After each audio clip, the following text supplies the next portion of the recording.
कहना चाह रहा हूँ कि मृत्यु की बात ये ज्ञान धन्यवाद आपका। मृत्यु के बाद भी ये ज्ञान हमारे पास रहेगा। कैसे रहेगा ये समझने वाली बात है। जैसे आप खेत बोते हैं, आप पाटा चलाते हैं, हल चलाते हैं, सब कुछ करते हैं, फिर आप बो देते हैं, बोने के बाद पौधा निकलता है, पौधे में से बीज लगते हैं और वो बीज आप काट करके क्या करते हैं, अपने घर में लाके ड्रम में रख लेते हैं। ठीक है जी। जैसे आप उन बीजों को लाकर अपने घर में ड्रम में स्टोर कर लेते हैं, ठीक इसी प्रकार से ये सब विद्याएं जो हम कर रहे हैं, जो सुन रहे हैं, जो देख रहे हैं, जो कुछ भी हो रहा है, ये सब बीज रूप आपके ड्रम में, आपके चित्त में इकट्ठा हो रहा है। ठीक है। और उस ड्रम में इकट्ठा रहेगा। इस बच्चे को जैसे माता पिता मिले हैं, जैसा इसका परिवेश मिला है, ठीक है ना, जैसा इसके आसपास का आचार विचार है, उस प्रकार के इसके कहते हैं ना, माता पिता बड़े भाग्य से मिलते हैं। तो यदि भाग्य किससे बनता है? भाग्य कर्म से बनता है। कर्म से भाग्य बना और भाग्य से माता पिता मिले, माता पिता अच्छे मिले, पढ़े लिखे मिले, पढ़ने वाले मिले, ज्ञानवान मिले, तो आपका भाग्य स्वयं उदय होता है। क्योंकि इस बच्चे को वो परिवेश जन्म से मिल रहा है। अच्छा, कुछ बच्चों को जन्म से परिवेश क्या मिला होगा? कुछ बच्चों को जन्म से परिवेश ये मिला होगा कि माता पिता अनपढ़, और उन्होंने इतने अनपढ़ कि उन्होंने ये भी नहीं सोचा कि मुझे बच्चे को पढ़ाना चाहिए।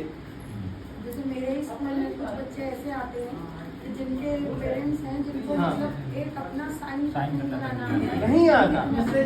नमस्ते नमस्ते, आइए बैठिए बैठिए बैठिए, आइए बिटिया को बोल दीजिए इधर आ जाए। आ जाओ, निकला बेटा, आ जाओ बेटा। नमस्ते नमस्ते।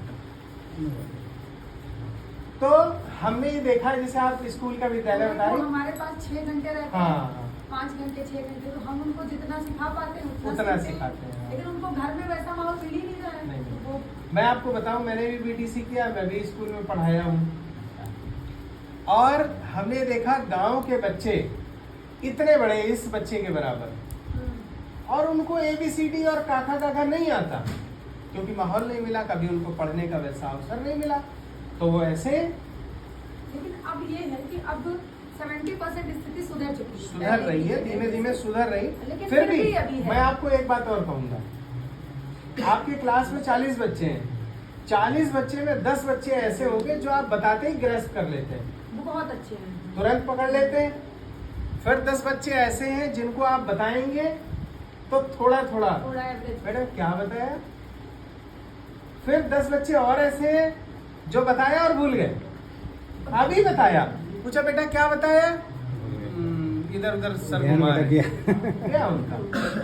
और फिर 10 ऐसे हैं जिनको बताने और न बताने का कोई फर्क नहीं। ज्ञान केवल एक ही बार प्राप्त करना चाहिए, दोबारा प्राप्त नहीं करते। ऐसा किसने कहा?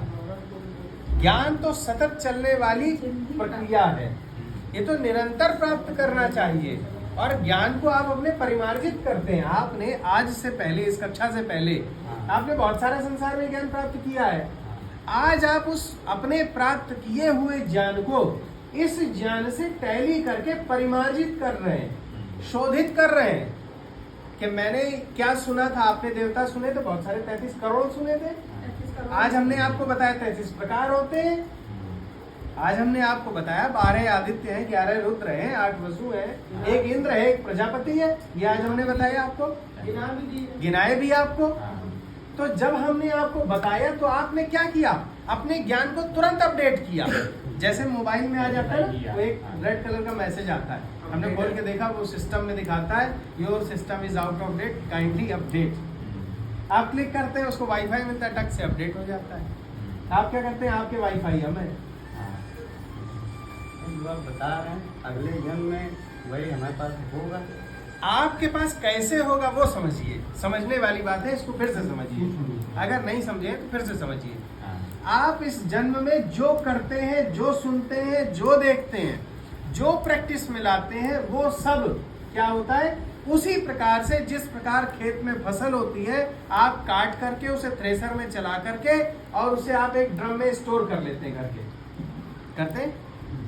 ठीक इसी प्रकार से आपकी फसल ये है, इस फसल को आपने काटा मतलब देखा या सुना, और काट करके स्टोर कहाँ किया? मन बुद्धि चित्त अहंकार में जो चित्त रूपी आपका है स्टोरेज है, उस स्टोरेज में उसके बीज रूप अंकुरण वहां कर लिया आपने।